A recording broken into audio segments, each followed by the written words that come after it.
දක්ෂ හොඳ ආත්ම විශ්වාසයෙන් යුතු හොඳ පෞරුෂයක් තියෙන දරුවෙක් හදාගන්න හැමෝම කැමතියි. ඉතින් මේ දක්ෂ බවට බුද්ධිමත් බවට මේ හැම දෙයකම බලපාන කාරණාවක් තමයි දරුවගේ පෞරුෂය. මොකද දරුවා කොයිතරම් දක්ෂ වුණත් කොයිතරම් බුද්ධිමත් වුණත් හොඳ පෞරුෂයක් නැත්නම් එයාට සමාජයේ ජීවත් වීමේදී හම්බ වෙන තත්ත්වය සහ එයාගේ ජීවිතය පිළිබඳ සැටිස්ෆැක්ෂන් එක පිළිබඳව ගැටලුවක් වෙනවා.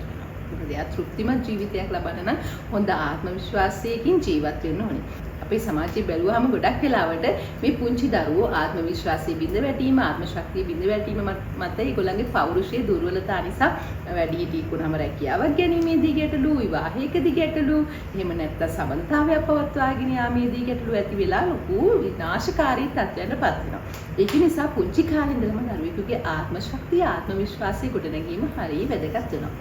මම මේ අද කතා කරන්නේ දරුවෙකුගේ ආත්ම විශ්වාසය. එහෙම නැත්නම් ආත්ම ශක්තිය බිඳවට්ටන කරුණු පහක් වැඩිහිටියන් අතින් විශේෂයෙන්ම මේ අපේ රටේ වගේ දකුණු ආසියාවේ රටවල් වල විශේෂයෙන්ම සිද්ධ වෙන ආත්ම විශ්වාසය බිඳවට්ටන දෙමව්පියන් සහ වැඩිහිටියන් අතින් සිද්ධ වෙන වැරදි පහක් සම්බන්ධයෙන්. දඬුවම් කියලා එකක් චයිල්ඩ් සයිකොලොජි එහෙම නැත්නම් ළමා මනෝවිද්‍යාවේ නැහැ. මොකද දඬුවම් දෙන්නේ අපි දැනගෙන නීති රීති දැනගෙන නීතියක් කඩ කිරීම නිසා. නමුත් දරුවන්ට නීති රීති පද්ධති පිළිබඳව දැනුමක් නැහැ සහ දරුවන් අතින් වැරදි සිදුවිය යුතුයි. මොකද සංවර්ධන අවදීන් වල යම් සංවර්ධන අවදීන් වල ඒගොල්ලෝ ඉගෙන ගන්නෙම වැරදි වලින්.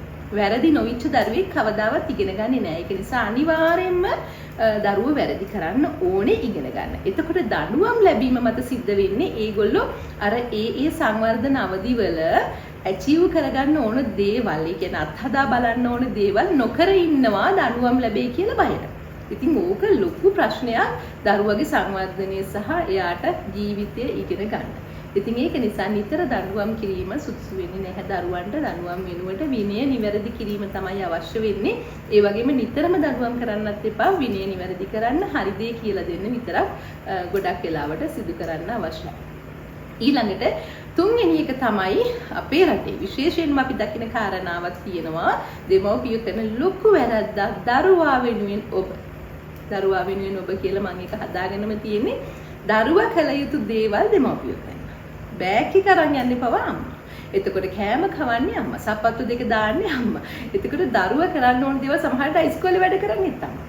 ඉතින් මේ අපේ රටේ විශේෂයෙන්ම කැපී පෙනෙන තත්ත්වයක් දරුවන්ගේ පෞරුෂය හොඳටම වටන ප්‍රධාන කාරණාවක් ඒක දරුවා කළ යුතු දේ වැඩිහිටියා සිදු කිරීම. ඒක කිසිසේත්ම කරන්න එපා. දරුවා වැරදි හරි ඒක කරන්න දීලා දරුවට ඉගෙන ගන්න දෙන්න. මේක හැම පැත්තෙම කියන්නේ ක්‍රියාකාරකම් හෝ වේවා, සිතුවිලි හෝ වේවා, හැඟීම් පාලනය හෝ වේවා. සමහර වෙලාවට පුංචි දරුවෙකුට එයාට කේන් තියෙනවා, එයාට දුක හිතෙනවා, එයාට ආදරේ හිතෙනවා. ඒව ප්‍රකාශ කරන්න දෙන්න, ඒවට ප්‍රතික්‍රියා දක්වන්න දෙන්න, යාට ඒවා පිට කරන්න දෙන්න. වැඩිහිටියා ඒවා බාර ගන්න යන්න එපා.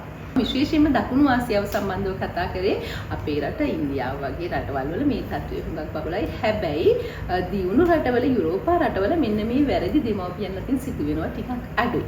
ඉතින් ඒක නිසා මම මේ ගැන කතා කරන්නේ. ඉතින් මොකද මම ලෝකයේ හැම රටකම දරුවන් එක්ක වැඩ කරලා තියෙනවා. මම දැකලා තියෙනවා විශේෂයෙන් ලංකාවේ දරුවන්ගේ ඉදිරිපත් වීමේ ශක්තිය, ඒ වගේම ආත්ම ශක්තිය ටිකක් දුර්වලයි සාපේක්ෂව බැලුවහම දියුණු රටවල ළමයින්ට වඩා. ඒ නිසා අපේ දරුවන්ගේ ආත්ම ශක්තිය හදන ක්‍රමවේද ගැන අපි දැනුවත් වෙන්න ඕනේ වැඩිහිටියෝ විදියට. ඒ වගේම අපෙන් සිදුවෙන කාලාන්තරයක් තිස්සේ පරම්පරාවෙන් පරම්පරාවට සිද්ධ වෙන වැරදි කීපයක් තියෙනවා. විශේෂ පහක් ගැන මම අද කතා කරනවා. ඔබේ අතිනුත් මේ පහෙන් එකක් හරි සිද්ධ වෙනවා නම් අනිවාර්යෙන් මේක දරුවගේ මුළු ජීවිතේටම අනාගතේටම ඔහුගේ පෞරුෂයේ ආත්ම විශ්වාසයේ බිඳවට්ටනවා වෙන්න පුළුවන්. ඒක නිසා ලොකු වැරද්දක් දෙමව්පිය අතින් සිද්ධ වෙනවා.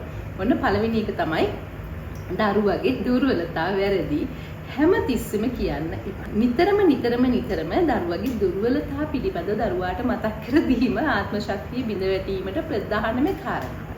යම්කිසි දුර්වලතාවයක් දරුවෙකුගේ තියෙන පුළුවන් ඉගෙනීමට හෝ යම්කිසි හැසිරීම සම්බන්ධව ඒක එක වෙලාවකට මතක් කරලා හොඳින් මේක කියලා දීලා ඊට පස්සේ ඒක අමතක කරලා දාන්න. හැම වෙලාවෙම උදේ ඉඳන් රැ වෙනකම් දරුවගේ වැරදි හෝ දුර්වලතා ප්‍රකාශ කිරීම එයාගේ ආත්ම ශක්තිය බිඳ වැටවීමට ඉන මයින්ඩ් එකට ඇතුල් මනසට ඇතුල් කරන ඊටාම නරක විදිහේ සජෙෂන් එකක් එහෙම නැත්නම් යෝජනාවක් වෙනවා. එහෙම ඇතුල් මනසට ඒ වගේ යෝජනා ඇතුල් කිරීම මත දරුවාගේ ආත්ම ශක්තිය කෙලින්ම බිඳ වැටෙනවා. ඒක ප්‍රධානම කාරණා.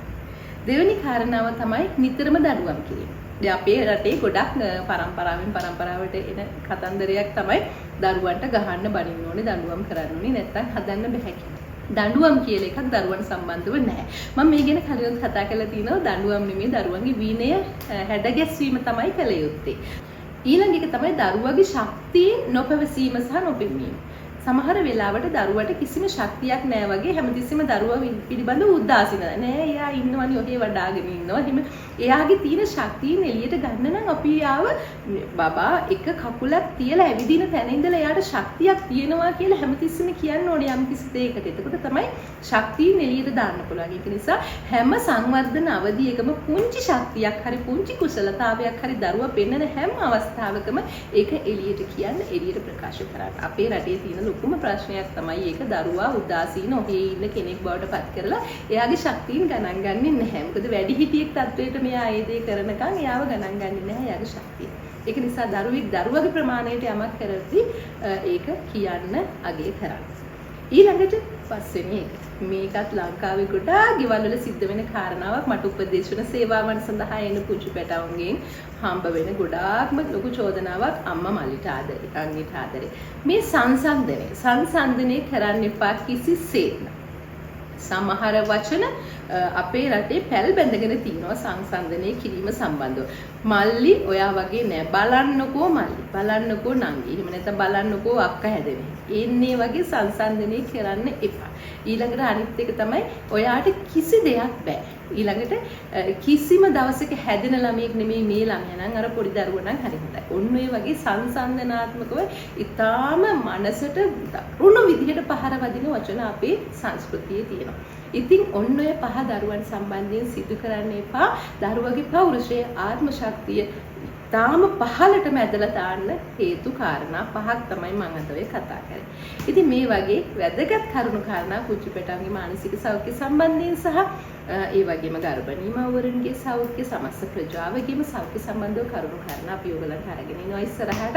රැඳිලා ඉන්න ආරාධනා කරනවා හැමෝටම අපි මිස් නාලිකාවත් එක්ක ඒ වගේම ඔයාලා පුංචි පැටියෙක් බලාපොරොත්තු වෙන යුවලක් වෙන්න පුළුවන්.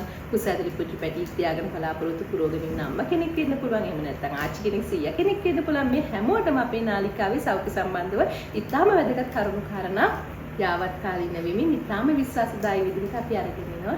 හැමෝටම ආරාධනා කරනවා අපේ මිස් නාලිකාවත් එක්ක එකතු වෙන්න. අපේ නාලිකාවේ අරමුණ තමයි සතුටින් සිටින සෞඛ්‍යමත් පරපුරක් පිළිහිදී.